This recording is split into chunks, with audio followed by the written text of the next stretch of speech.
irmãos, Pai do Senhor para todos. E é bom estar aqui, os irmãos que estão em casa, nos acompanhando pela internet. Eu queria deixar um texto da Palavra de Deus que se encontra no capítulo 8 da segunda carta de Paulo aos Coríntios. Quando se fala de oferta, eu logo lembro desse texto, porque é um texto que fala da generosidade de alguns irmãos das igrejas da Macedônia que eram pobres, mas que fizeram questão de colaborar com irmãos de outras igrejas, de outros lugares. E eu queria compartilhar esse texto com vocês, porque nos traz assim, lições preciosas. Segunda carta de Paulo aos Coríntios, capítulo 8. E eu estava lendo esse texto ali para falar para vocês, e lembrando de uma frase que Hernandes Dias Lopes disse recentemente, em uma de suas pregações. Ele disse que ninguém é tão rico que não possa receber, e ninguém é tão pobre que não possa dar. Então, às vezes, alguns de nós, no nosso meio, acreditam numa mentira, achando que pelo fato de serem pobres, não podem colaborar, ou não devem colaborar, quando na verdade os irmãos da Macedônia nos ensinam ao contrário.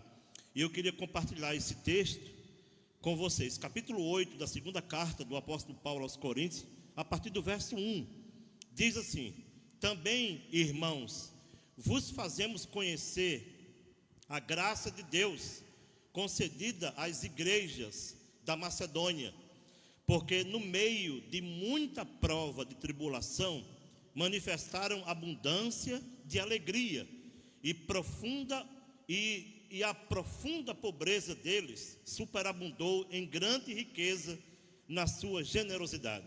Porque eles, testemunho eu, na medida de suas posses, e mesmo acima delas, se mostraram voluntários, pedindo-nos com muitos rogos a graça de participarem da assistência aos santos, aos crentes, aos filhos de Deus, aos nascidos de novo. Verso 5: e não somente fizeram como nós esperávamos, mas também deram-se a si mesmos, primeiro ao Senhor, depois a nós, pela vontade de Deus, o que nos levou a recomendar a Tito, que como começou, assim também complete esta graça entre vós. Irmãos, eu queria destacar algumas coisas aqui. Primeira delas, veja que o texto diz que eles estavam, no verso 2, o texto diz que eles estavam no meio de muita prova de tribulação. Então estava havendo perseguição, eram muitas tribulações. E o texto enfatiza, Paulo enfatiza dizendo muita prova de tribulação. E eu fico a pensar, aqueles irmãos estavam no meio de uma grande tribulação, de perseguição, mas mesmo no meio de grande tribulação, de grande perseguição, é interessante que eles conseguem pensar no outro. É interessante como ele consegue pensar não apenas neles mesmos, mas pensar nos outros. O que isso parece-me ser um pouco raro no nosso meio, porque quando estamos passando por alguma coisa, dificilmente pensamos no outro, pensamos apenas em nós mesmos. E o texto diz que eles estavam em grande tribulação.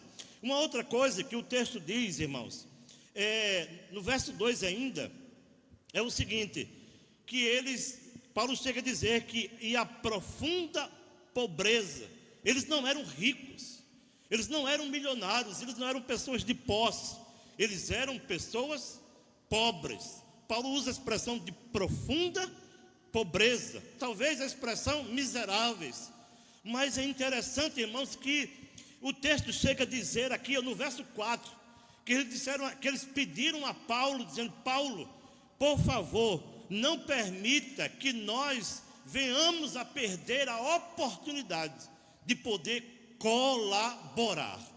É interessante, amados, que veja que eles estão em profunda tribulação, em grande tribulação, profunda pobreza, mas eles conseguem pensar no outro, não pensar em si mesmo. Isso quer dizer o quê, irmãos? Eles não eram egoístas. Mesmo com tanta dificuldade, eles conseguem pensar em seus irmãos que eram pobres. Talvez você que está aí do outro lado tenha muito, talvez você tenha pouco. De uma coisa eu sei: não é preciso eu ter para ser generoso. Eu sou generoso. Deve haver generosidade no meu coração, tendo ou não, podendo ou não. Porque quando a gente é generoso, a gente não é egoísta. Quando a gente é generoso, a gente não espera ter para poder dar, a gente dá sem ter. Quando a gente é generoso, a gente não dá apenas de acordo com as nossas posses. Às vezes, a gente dá além daquilo que a gente pode, quando há generosidade no nosso coração. E não há data melhor para falarmos de generosidade, de doar-se, do que essa, em saber que Cristo se deu por nós. Cristo fez tudo por nós. A Bíblia diz que Ele se fez pobre. A Bíblia diz que Ele se fez maldição por nós. Então, você que está aí do outro lado, vocês que estão aqui no templo, vamos colaborar, porque Deus nos chamou também para colaborarmos. Amém? Talvez você não esteja precisando. Deus não precisa, mas o reino, a obra precisa. E esse momento é uma oportunidade que Deus está nos dando de poder colaborar. Deus abençoe.